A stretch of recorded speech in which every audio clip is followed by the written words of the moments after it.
The Drowned City. One morning, an ancient city, long submerged underwater, mysteriously reappears on land. Its eerie inhabitants, however, are far from human. I'd heard the rumors, of course.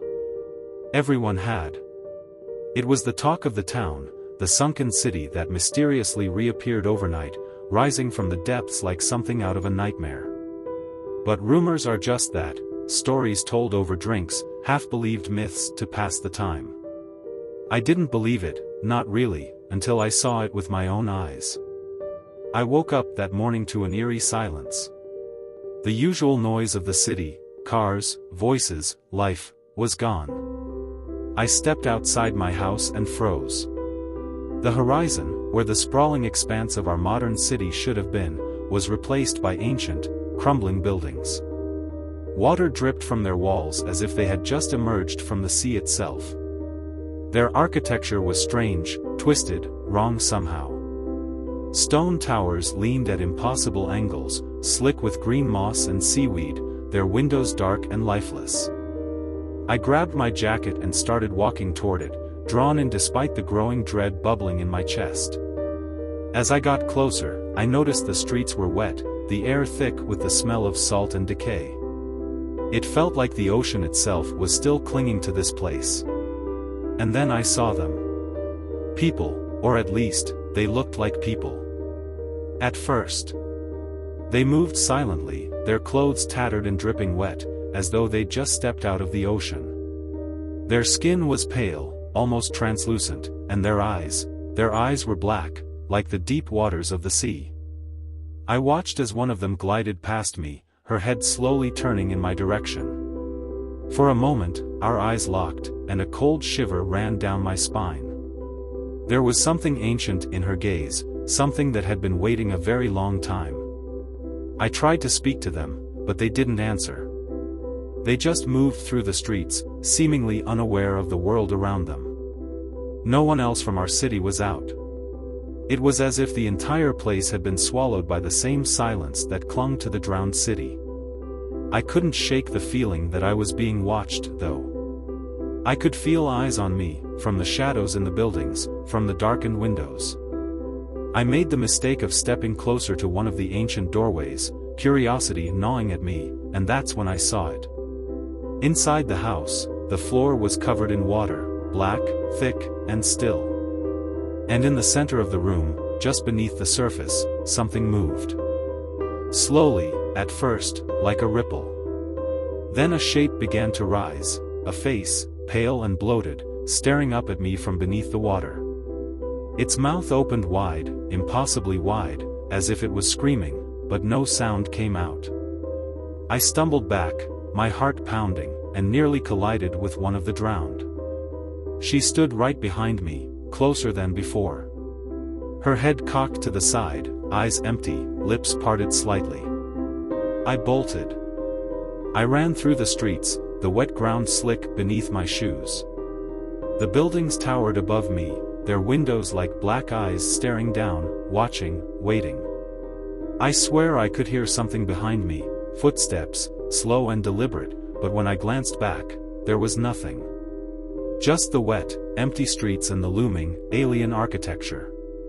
I don't know how long I ran, but eventually, I made it back to the edge of the city.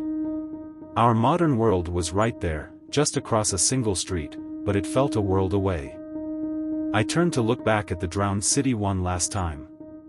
That's when I saw them, dozens of them, standing just inside the city's border, watching me. Their black eyes glistened with water, their mouths hanging open as if gasping for breath. But they didn't move. Not yet. I don't know what they are. Or what they want. But I do know one thing, they aren't like us. And whatever happened to them beneath the waves, they brought it back with them. I stood there, frozen at the edge of our city, staring at the drowned figures. My mind raced, trying to make sense of what I was seeing. Why hadn't they crossed the border?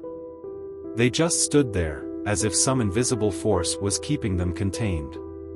But the way they watched me, it was like they were waiting for something. Something inevitable.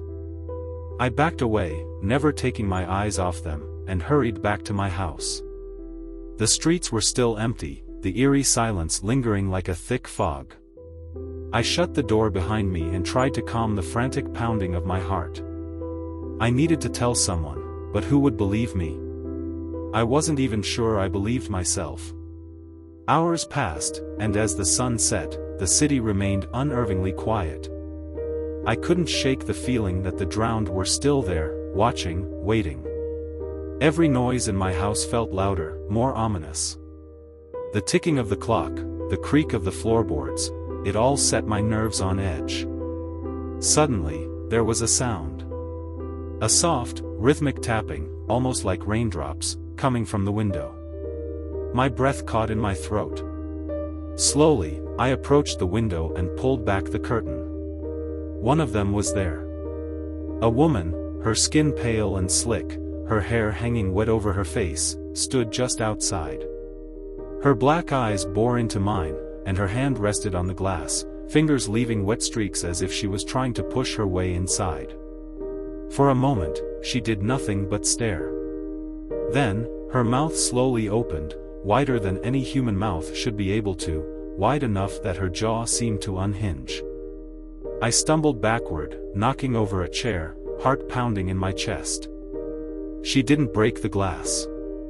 She just stood there, that horrific, silent scream etched onto her face. I couldn't stay here. I had to get out. I grabbed my keys, threw on my jacket, and bolted out the back door. As I ran, I glanced over my shoulder. More of them had appeared, standing in the shadows, dripping water, their lifeless eyes following me. I needed to know what was happening. I couldn't keep running blindly. There had to be answers somewhere. Someone had to know what this city was, why it had reappeared. Maybe the old historian at the library. He was always talking about forgotten legends and ancient cities. Maybe he'd heard something about the drowned city. I made my way across town, the streets now eerily deserted.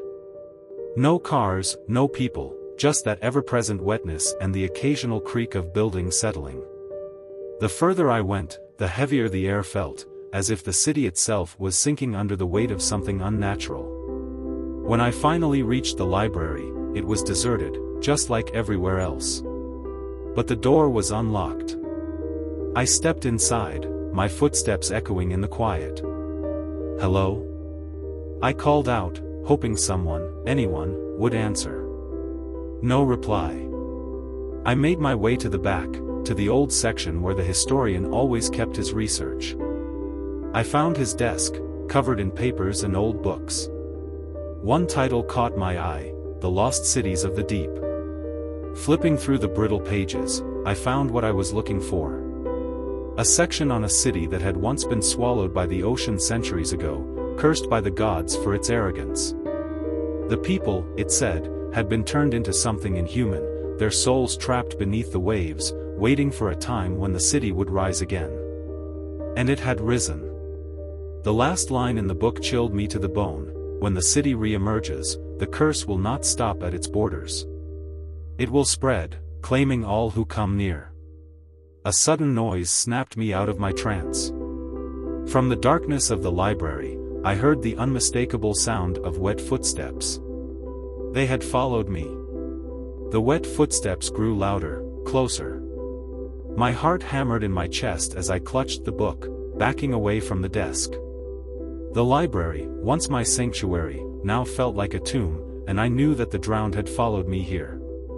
I glanced toward the door, my only escape, but the thought of passing through the shadowy aisles where they could be hiding sent a cold sweat down my spine. Then, I saw her. The same woman from before, her translucent skin glistening in the faint light of the library. She emerged from the darkness between the bookshelves, her head tilting unnaturally to the side as her hollow black eyes locked onto mine. Water pooled around her feet, spreading across the floor in thick, inky tendrils. More figures appeared behind her, silent, dripping, their mouths hanging open as if gasping for air. But there was no sound, no breath. Just the unbearable quiet of death and the deep. I took a step back, clutching the book tighter, my mind racing. The curse would spread beyond the city, the text had warned. If the drowned were allowed to roam free, everyone would be lost, trapped in a living nightmare as the curse claimed them, turning them into those soulless husks. But there had to be something in the book, some way to stop this. I flipped through the pages frantically, my hands shaking. There, a passage about the curse's origin. It spoke of an ancient artifact, a relic buried deep in the heart of the drowned city. The only way to break the curse was to destroy it, to sever the connection between the city and the land.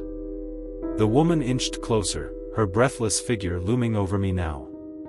I could feel the cold dampness radiating from her as if the ocean itself had come to claim me. There was no more time to run. The curse was spreading, and I had to act. Summoning every ounce of courage I had, I pushed past her. The drowned reached out, their cold, slippery hands brushing against my skin, but I didn't stop. I barreled through the aisles, not looking back. The exit was so close, the street just beyond. I could still escape. The wet footsteps grew louder, closer. My heart hammered in my chest as I clutched the book, backing away from the desk. The library, once my sanctuary, now felt like a tomb, and I knew that the drowned had followed me here. I glanced toward the door, my only escape, but the thought of passing through the shadowy aisles where they could be hiding sent a cold sweat down my spine. Then, I saw her. The same woman from before, her translucent skin glistening in the faint light of the library. She emerged from the darkness between the bookshelves, her head tilting unnaturally to the side as her hollow black eyes locked onto mine. Water pooled around her feet, spreading across the floor in thick, inky tendrils. More figures appeared behind her, silent, dripping, their mouths hanging open as if gasping for air. But there was no sound, no breath. Just the unbearable quiet of death and the deep. I took a step back, clutching the book tighter, my mind racing. The curse would spread beyond the city, the text had warned. If the drowned were allowed to roam free, everyone would be lost, trapped in a living nightmare as the curse claimed them, turning them into those soulless husks. But there had to be something in the book, some way to stop this. I flipped through the pages frantically, my hands shaking. There, a passage about the curse's origin. It spoke of an ancient artifact, a relic buried deep in the heart of the drowned city. The only way to break the curse was to destroy it, to sever the connection between the city and the land. The woman inched closer, her breathless figure looming over me now. I could feel the cold dampness radiating from her as if the ocean itself had come to claim me. There was no more time to run. The curse was spreading, and I had to act. Summoning every ounce of courage I had, I pushed past her. The drowned reached out, their cold, slippery hands brushing against my skin, but I didn't stop. I barreled through the aisles, not looking back. The exit was so close, the street just beyond. I could still escape. As I burst through the doors and out into the open, the cold night air hit my face like a slap, waking me from the fog of terror. But even outside, the drowned were everywhere, filling the streets like a rising tide. I couldn't stay. Not here. With the book clutched under my arm, I made my way back toward the drowned city. It was the only way. The relic, the heart of the curse, was there, waiting. If I could find it, maybe I could stop this nightmare before it consumed everything. As I neared the city's edge once more, I saw them, still standing there. Dozens of them, motionless, staring. But this time, I didn't stop. I crossed the invisible boundary, feeling the temperature drop instantly, the air growing heavier with the scent of saltwater and decay. I could hear the city now. The distant sound of waves crashing, the low murmur of voices long lost to the deep. The ground beneath my feet was wet and slick, the ancient stone streets still dripping with the sea's presence. Somehow, I knew where I had to go. The heart of the city, where the tallest tower loomed above the crumbling ruins. The relic would be there, waiting for me in the deepest chamber. With the drowned closing in behind me, I ran, my breath coming in ragged gasps. The tower rose before me, impossibly tall, like the skeletal remains of some long-dead creature. I pushed through the half-collapsed doorway, into the cold, dark interior. There, in the center of the chamber, I saw it. The relic, an ancient, blackened stone, pulsing faintly with a sickly green light. It was covered in thick, slimy seaweed, as though the ocean still clung to it. I reached for it, and the moment my fingers touched its surface, a cold so deep and piercing shot through me that I thought I might drown right there, standing on dry land. The whispers grew louder, the voices of the drowned calling to me from the depths. But I couldn't stop. I gripped the relic and, with all the strength I had left, I hurled it to the ground. The stone shattered into 1,000 pieces, the light flickering out like a dying flame. For a moment, everything was still. The air felt lighter, the weight of the curse lifting. And then, slowly, the drowned began to retreat, their ghostly forms fading back into the shadows, disappearing into the mist of the city. The city itself seemed to crumble before my eyes, sinking back into the earth, the ocean reclaiming it once more. As the last remnants of the drowned city vanished, I stood there, breathless and alone. It was over. But as I turned to leave, I couldn't shake the feeling that something remained, something deep beneath the waves, waiting for its time to rise again. Story 2. The Doll Maker's Apprentice. Strange, lifelike dolls begin appearing at my toy shop, each one eerily resembling people who've gone missing. I'm next. It started with a package. The toy shop, my little corner of nostalgia on the quietest street in town, hadn't seen much business in years. Handmade toys were a relic of the past, outshone by flashy electronics and mass-produced plastic figures. But I kept the shop open for the few loyal customers who still believed in the magic of something made by hand. The package arrived on a cold, gray morning. It was plain, no return address, no sender's name, just my shop's name scribbled in careful handwriting on the front. I didn't think much of it as I sliced open the box, assuming it was another part order or a rare antique doll I had placed a bid on. But when I peeled back the packing paper, I froze. Inside was a doll. It wasn't one of the delicate porcelain or hand-painted ones I was used to. This doll was unnervingly lifelike. It had soft, human-like skin, glassy eyes that seemed to follow my every move, and hair that felt too real. But what struck me the most was its face. It looked familiar. Too familiar. It was the face of Lila, a young woman who had gone missing a few days prior. Her disappearance had been the talk of the town, and now, here she was, or rather, her likeness, staring back at me from the confines of the box. I felt my chest tighten, an unshakable dread creeping up my spine. I set the doll on the counter, backing away slowly. This had to be some kind of prank. Maybe someone with a twisted sense of humor had sent it, knowing I ran the toy shop. But as the hours ticked by and no one came forward, that sense of unease only grew. The next morning, there was another package. This time, I didn't want to open it, but curiosity and fear battled inside me until I relented. Inside was another doll, this one modeled after Mr. Grayson, the elderly man who lived alone in a house down the street. He had gone missing the night before. I tried to tell myself it was a coincidence, that it couldn't possibly be connected. But deep down, I knew something was wrong.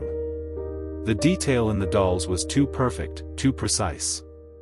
They weren't just dolls, they were replicas. And the more I looked, the more I noticed things I hadn't before, tiny imperfections in the skin, small scratches on their arms, and even slight bruising, as if they had lived lives before being reduced to these eerie forms. Over the next few days, the packages kept coming.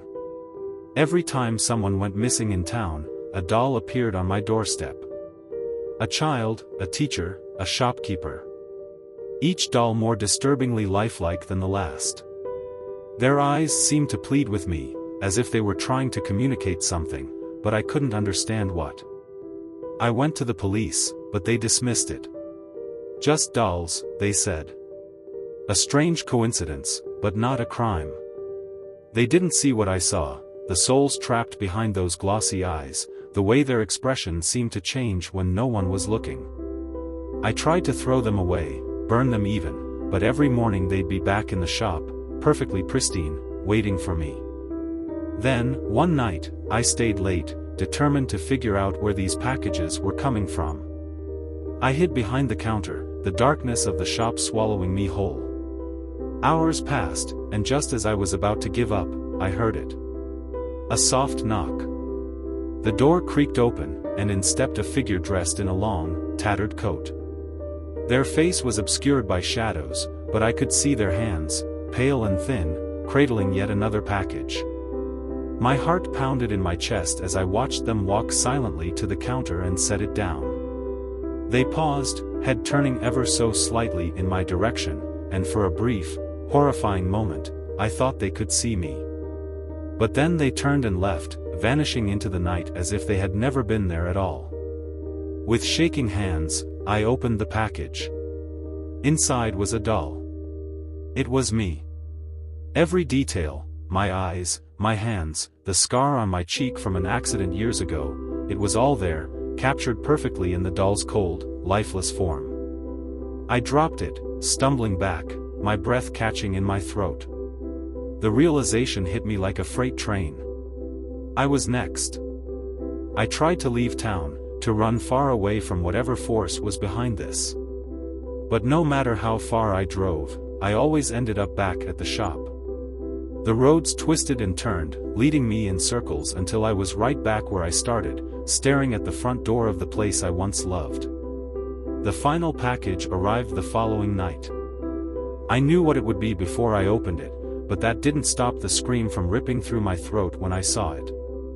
Inside the box, lying perfectly still, was my apprentice. He had been missing for days, but here he was now, transformed into a doll, his face frozen in a grotesque grin, his once bright eyes now hollow and empty. I collapsed, shaking with fear and guilt. I had brought him into this nightmare, and now there was no escape for either of us. As I sit here, writing this, the dolls surround me. I can feel their eyes on me, waiting. I don't know who or what is behind this, but I know my time is running out. Soon, I'll be one of them, a lifeless figure in a forgotten shop, waiting for the next unsuspecting soul to stumble upon my prison. If you find this note, please, don't open the packages. Don't become the next doll. Story 3. The Cursed Canvas, a Portrait of Despair. When I found that painting in the basement, I never imagined it would turn my life into a nightmare. As my family and I fell prey to its curse, I realized that the answers we sought might be our only hope for survival. I always believed that running a successful business with my wife and raising our 2 kids was the pinnacle of a fulfilling life.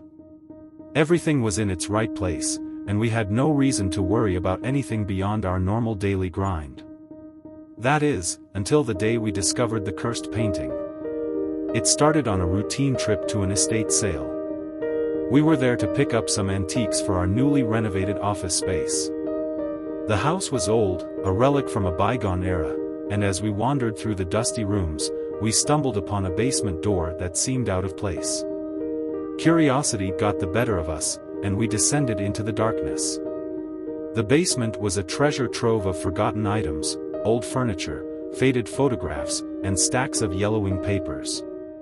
But in the corner of the room, draped in a tattered cloth, was a painting. It was larger than life, with an unsettling aura that seemed to make the air heavier around it.